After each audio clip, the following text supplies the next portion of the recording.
Good morning students. I hope सब बच्चे अच्छे से होंगे। तो स्टूडेंट्स, जैसे हमने पढ़ा role of government in health from class 7 से, तो हमने पढ़ा कि जो गवर्नमेंट का रोल क्या है हेल्थ में, और इसके बारे में फिर उसके पार्ट सेकंड के बारे में पढ़ा। हमें public and private health care service के बारे में पढ़ा।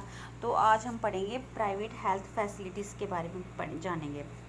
तो ये यहाँ पे बताते हैं कि हमारी जो कंट्री में है, जो प्राइवेट हेल्थ फैसिलिटीज़ है वो बहुत ज़्यादा पैमाने पर है, बहुत ज़्यादा एग्जिस्ट है। बट जो लार्ज नंबर ऑफ़ डॉक्टर्स भी ये प्राइवेट क्लिनिक रन करते हैं, अपनी प्राइवेट क्लिनिक रन करते हैं। जबकि रूरल एरियाज़ में देखो फाइन आपको मिलेंगे आर एम पीज़ उसका registered medical urban registered medical practitioners मिलेंगे। तो अर्बन एरियाज़ में बताया गया है कि आपको बहुत सारे डॉक्टर्स मिल जाएंगे और प्रोवाइडिंग स्पेशलाइज्ड सर्विस भी मिल जाएगी rather than as compare to rural area. There are hospitals मिलेंगे, वहाँ पे नर्सिंग होम्स भी मिलेंगे जो कि प्राइवेट ओन होते हैं। देयर आर मैनी लेबॉर्ट्रीज़ भी हैं, जहाँ पे लेबॉर्ट्रीज़ का क्या क्या काम होता है। लेबॉर्ट्रीज़ का काम होता है कि एक्सरे की फैसिलिटी मिलेगी, अल्ट्रासाउंड की फैसिलिटीज़ मिलेगी और बहुत सारी फैसिलिटीज़ मिल जाती हैं। तो there are also shops from where we buy medicines, और वहाँ पे शॉप्स भी मिल जाएंगी मेडिसन्स की, जहाँ से हम मेडिसन्स वगैरह खरीद सकते हैं। बट यहाँ पे बताया गया कि रूरल एरिया में ऐसा नहीं होता। As the name suggest, private health facilities are not owned or controlled by the government unlike the public health service. In private facilities patient have to pay lot of money for every service that they use. तो private facilities में ये बताया गया है कि जो patient होता है उन्हें बहुत सारा पैसा पे करना पड़ता है। जो भी वो मेडिसिन लेंगे, जब बेड वगैरह लेंगे तो उनके लिए बहुत सारा पैसा पे करना पड़ेगा। अगर गवर्नमेंट हॉस्पिटल की बात करें तो हमें वहाँ पे इतना जो एक्सपेंसिव नहीं होता, इतना खर्च नहीं आता, बट वो फैसिलिटीज़ बहुत कम है।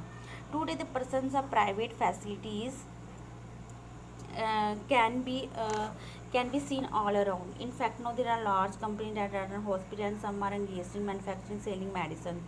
Medical shops are found in every corner of the country.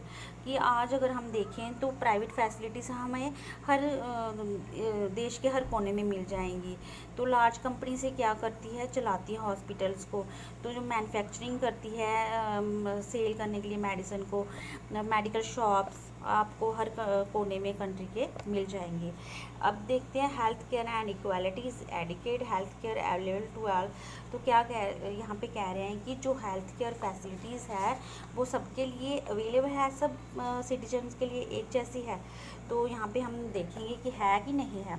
In India में अगर हम बात करें तो ये सिचुएशन है कि private service are increasing but public service are not. अगर बात करें प्राइवेट सर्विस तो बहुत है, बट जो पब्लिक सर्विस है बहुत कम है। what is then available to people are mainly private service. These are concerned in urban areas. जो अर्बन एरियाज़ की बात करें, कंसर्न है कि तो अर्बन एरिया में तो बहुत सारी प्राइवेट सर्विस आपको मिल जाएंगी। वहाँ पे cost the service are rather high, और उनकी जो कॉस्ट है बहुत ज़्यादा होती है। मेडिसिन आर एक्सपेंसिव, जो उनकी दवाइयों का खर्चा होता है वो भी बहुत ज़्यादा है। Many people can not afford them or had to borrow money for their illness in the families. और बहुत सारे जो गरीब लोग हैं 20% तो ये अफोर्ड कर सकते हैं, बट जो रेस्ट ऑफ द पीपल है वो इसे अफोर्ड नहीं कर सकते, बहुत गरीब हैं। अगर उनके घर में कोई मेम्बर बीमार भी पड़ जाता है तो कभी उन्हें उधार भी लेना पड़ सकता है, और कभी वो अफोर्ड भी नहीं कर पाते प्राइवेट जो इतना खर्चीला हॉस्पिटल होता है। Some private service encourage incorrect practitioner to earn more at expensive alternative available may not be used. For example, medical practitioners are found to prescribe superfluous medicine, injections or saline when simple medicine may be suffice. ये यहाँ पे ये बोला गया है कि कुछ लोग ऐसे होते हैं जो डॉक्टर्स होते हैं, जो प्रैक्टिशनर्स होते हैं, वो क्या बता देते हैं कि बहुत महंगी ज़्यादा दवाइयाँ लिख देते हैं, जबकि वो सस्ती वाली दवाइयों से भी ठीक हो सकता है। बट वो कहते हैं कि इनकी दवाइयों की जो सेल है ज़्यादा से ज़्यादा उनको बेनिफिट मिले, प्रॉफिट मिले। तो आगे देखते हैं, इन फैक्ट वाली 20% of the population can afford all the medicine that they required during an illness. अब कहते हैं कि जो 20% हमारी पॉपुलेशन है वो इस खर्चे को, एक्सपेंसिव जो इतना महंगा खर्चा होता है प्राइवेट हॉस्पिटल का, वो उठा सकते हैं। जो बाकी लोग हैं वो इस खर्चे को, जबकि पुअर लोग हैं, जो पॉवर्टी के बिलो लोग हैं, वो इतना एक्सपेंसिव खर्चा नहीं उठा पाते। It was reported study 40% people who are admitted to hospital for some illness or injury have to borrow money or some of their possession to pay the expense. ये यहाँ बताया गया है कि जो मतलब कि 40% लोग होते हैं, जब उनके मेंबर्स घर में कोई बीमार हो जाता है तो उनके पास जो प्रॉपर्टी होती है, पोजेशन होती है, जो कि खेत हो गया, ज़मीन होगी, गोल्ड हो गया, कुछ भी हो गया, उन्हें ये क्या करना पड़ता है, गिरवी रखना पड़ता है, उधार उठाना पड़ता है। तो for those who are poor every illness in the family because of great anxiety and distress. जब कोई फैमिली का मेंबर ही बीमार हो जाता है तो घर में बहुत सारी परेशानियां आ जाती है, डिस्ट्रेस हो जाता है। तो बस ये उनकी हालत इतनी ख़राब हो जाती है कि वो इतना ख़राब हो जाती है कि उनके फैमिली का जो खर्चा वो भी नहीं निकल पाता। तो poor are the first place undernourished. और ये सिचुएशन कैसे आती है? पहली बात तो ये है कि वो अंडर नरिश्ड होते हैं। अंडर नरिश्ड का मतलब है कि उनको खाने के लिए प्रॉपर खाना नहीं मिलता, पीने के लिए साफ़ सुथरा पानी नहीं मिलता, एडिक्वेट होस्ट नहीं होते, क्लीन सराउंडिंग्स नहीं होते। ये भी लिखा हुआ है यहाँ पे देखिए, क्लीन सराउंडिंग्स नहीं होते एट्सेट्रा। बहुत सारे ऐसे रीज़न हैं कि उनके पास नहीं होते, तो इसलिए वो बार बार क्या होते हैं, बीमार पड़ते हैं। और बीमारियों पे ही उनका वो जो जमा पूंजी उन्होंने करनी होती है वो नहीं कर पाते, वो बीमारियों पे ही उनका खर्च हो जाता है। Sometimes it is not only the lack of money that prevent people from getting proper medical treatment. Women are, for example, not taken doctor in promote manner. Women health concern are considered to less important than health of man in the family. Many tribals are have few health centers and they do not run properly. Even private health service are not available. यहाँ पे ये बताया गया है कि जो women's होती हैं उनकी हेल्थ की तरफ ज़्यादा ध्यान नहीं दिया जाता है, बट कि जबकि मेल जो होता है फैमिली में उसकी तरफ ज़्यादा ध्यान दिया जाता है।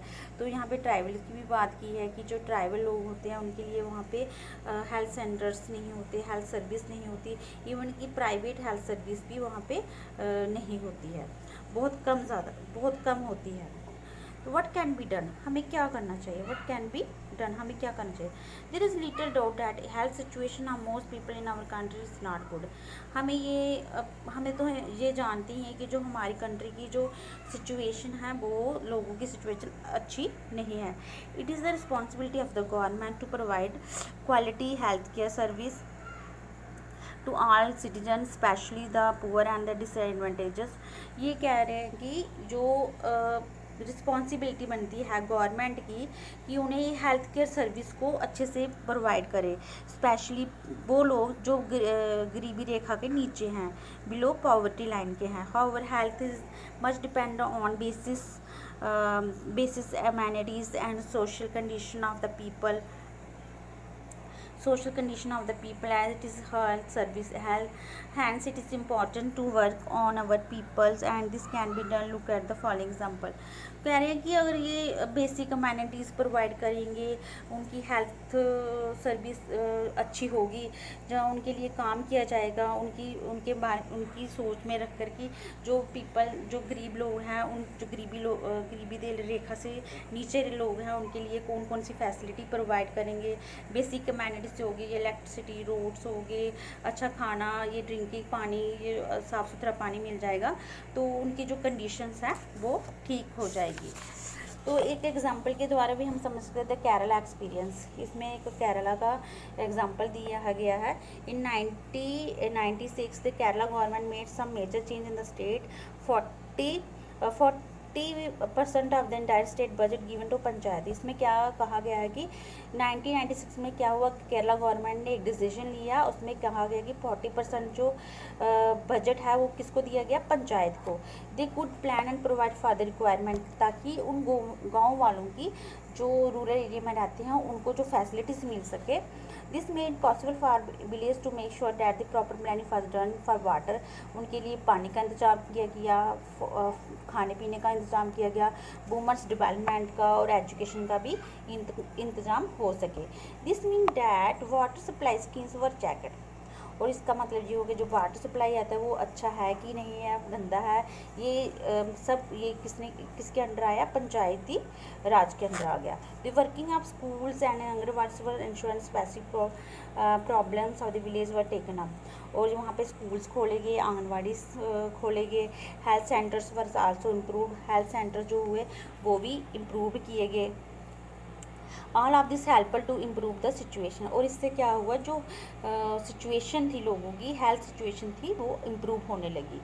और इसके अलावा भी उनके बहुत सारे एफर्ट्स हैं, जो कि मेडिसिन इनसफिशेंट है, जो मेडिकल की प्रॉब्लम्स है, हॉस्पिटल्स की प्रॉब्लम्स हैं, नॉट एनफ डॉक्टर्स भी बहुत कमी है, and this needed to be addressed, और इन चीज़ों को भी एड्रेस किया जा रहा है। तो ये था बच्चों एग्जाम्पल। कल हम इसके बारे में और थोड़ा सा पढ़ेंगे और एक्सरसाइज भी करेंगे। Okay students.